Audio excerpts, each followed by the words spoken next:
A24 editó el Blu-ray de esta película hace 5 meses y en España todavía tenemos que esperar más de un mes para que se estrene en cines. A24, si estás viendo esto, por favor tenéis que venir a distribuir en España porque estos retrasos son para reírse por no llorar.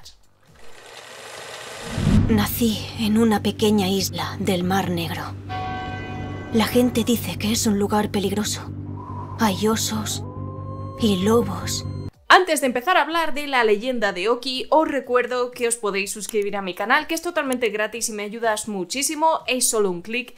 Y te recuerdo también que tengo página de Patreon donde puedes escuchar un podcast exclusivo 2 veces al mes. Te dejo el enlace en la caja de descripción. Y no te olvides de seguirme en Instagram. Habéis escuchado bien, la leyenda de Oki no se estrenará en cines en España hasta el próximo día 30 de enero. Esta película es muy especial y viene de la mano de A24. Está escrita y dirigida por Isaiah Saxon, un director que firma con esta película su primer largometraje. Y esto es algo de lo que hablaremos después porque creo que influye mucho en el resultado de esta que es su primera película. Como digo, tiene ya bastante experiencia en cortometrajes y también en televisión, pero lo que le define en su mayor parte es un gran estilo visual. Por hacer alguna comparación, podríamos acercarnos al estilo visual de Wes Anderson, muy colorido, pero a la vez con una estética muy marcada, acercándose así a los géneros fantásticos. Y la leyenda de Oki no es una excepción. A24 ha dado rienda suelta a este director con un presupuesto de $10 millones y con el que ha contado también con un reparto fantástico, encabezado por Helena Zengel, Willem Dafoe, Finn Wolfhard y Emily Watson, entre otros. La historia que nos plantea el director nos va a llevar a una pequeña isla en el norte que tiene sus propias leyendas y una de ellas es la leyenda de los Oki, unas criaturas que llevan siendo perseguidas durante siglos por los habitantes de esta isla, debido a que atacan a los animales de los que viven estas personas. Pero nuestra protagonista va a demostrar que esa tradición de cazar a los Oki no tiene mucho sentido. Es un concepto que puede recordar muchísimo a cómo entrenar a tu dragón por diferentes motivos, donde tenemos a un joven que lucha contra las tradiciones que se han quedado obsoletas de alguna manera y descubre una nueva forma de relacionarse con esas criaturas. Pero también podemos añadir otras referencias con películas tan conocidas como E.T., el extraterrestre o Gremlins. ¿Y por qué digo esto? Pues porque en la cinta los efectos especiales tienen mucho peso.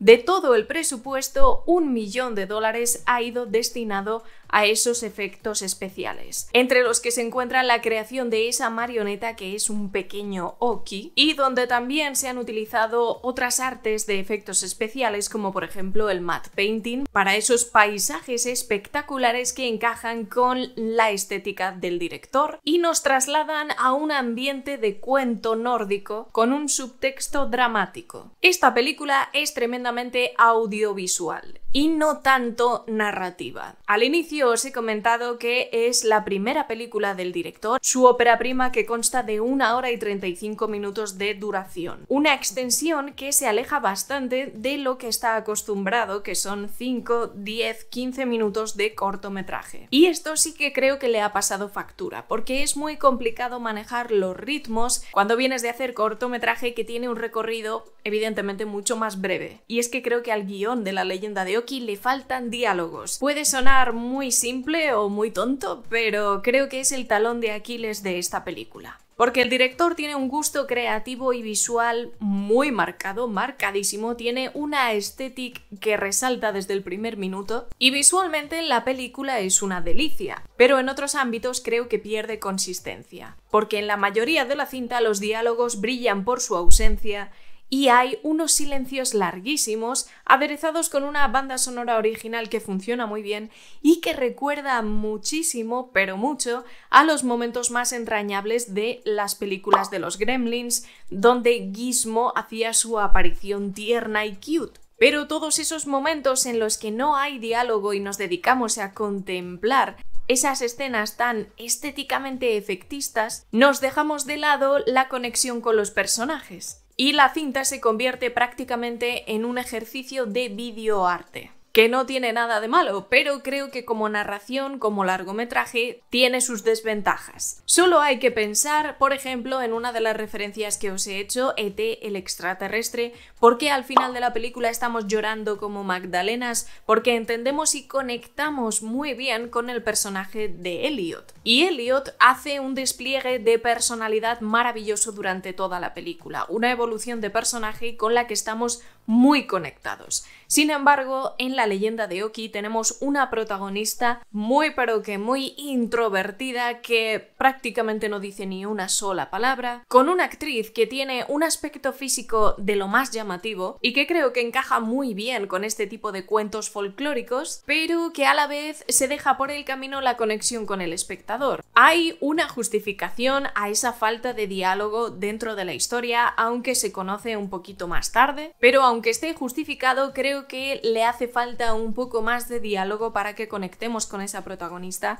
Me da igual, aunque sea hablando sola o hablando con el Oki, por ejemplo. Pero esa conexión con la criatura se hace en su mayor parte a través de emociones, y esas emociones no tienen su equivalencia o por lo menos un desarrollo en los diálogos. Lo que en mi opinión provoca dos cosas. La primera de ellas, una desconexión con la protagonista hacia el espectador, y la segunda, que el ritmo de la cinta se hace un poquito pesado. Porque no importa que al final del día el cuento que nos estás presentando sea previsible o tenga un final que te veas venir desde lejos, o que claramente estés haciendo una versión más dramática, por ejemplo, que esas dos películas de referencia. Con un personaje protagonista que no ha tenido una infancia perfecta, que es a lo que estamos acostumbrados en esas cintas de Hollywood, y que muestra un trauma mucho más profundo. Creo que eso es lo que define un poco la estética de este director. A pesar de tener un estilo visual precioso, esconde por debajo cosas mucho más oscuras y un lado siniestro que crea una combinación muy curiosa dentro del tono de la película. Podríamos decir que es un cuento folclórico para adultos. Además de esto, cuentas con el talentazo de actores como Willem Dafoe o Emily Watson, que están fantásticos en sus personajes secundarios, pero que aún así no es suficiente para levantar un poco el ritmo de la película. Su diseño de producción es maravilloso, se nota que tienen las cosas muy claras, esos efectos especiales también están trabajadísimos, pero creo que es una pena que una película tan bonita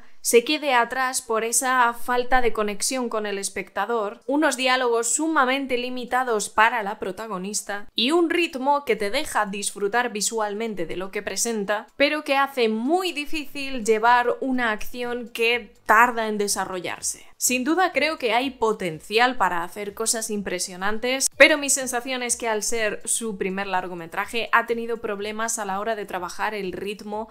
No estar acostumbrado a trabajar con hora y media hace que quizá le haya podido más el querer disfrutar de esos efectos especiales y visuales antes que crear una narración que enganche al espectador. Porque aunque la película sea muy bonita, creo que una cinta como esta, vista en casa o en plataformas digitales, puede hacer que después de un rato pierdas el interés. Por todo esto, para mí, La leyenda de Oki es un 6. Me da mucha pena tener que ponerle esta nota porque tenía unas ganas tremendas de ver esta película. Creo que visualmente es única, muy especial, y tiene gran mérito que con 1 millón hayan conseguido estos resultados preciosos. El director sabe perfectamente lo que quiere y al tener las cosas tan claras en lo que se refiere a lo visual, eso se nota en el resultado. Pero creo que como narración tiene algunos defectos que le pasan factura, o esas escenas y esos silencios tan largos que hacen que la acción se ralentice de tal forma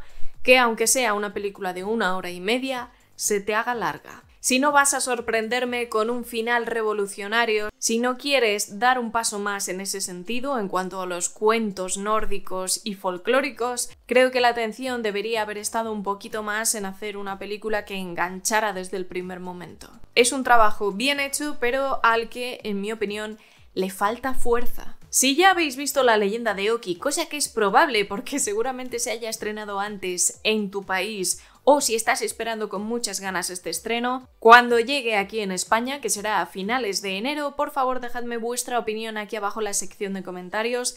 Ya sabéis que A24 no decepciona, ya sea de una forma u otra, pero en este caso creo que esta ópera prima es una buena apuesta, pero que se ha quedado un poquito en el camino. Como siempre, te voy a dejar por aquí algún vídeo que puede que te interese y ya sabéis que nos vamos a ver dentro de muy poquito. Cuidaos un montón y disfrutad del cine.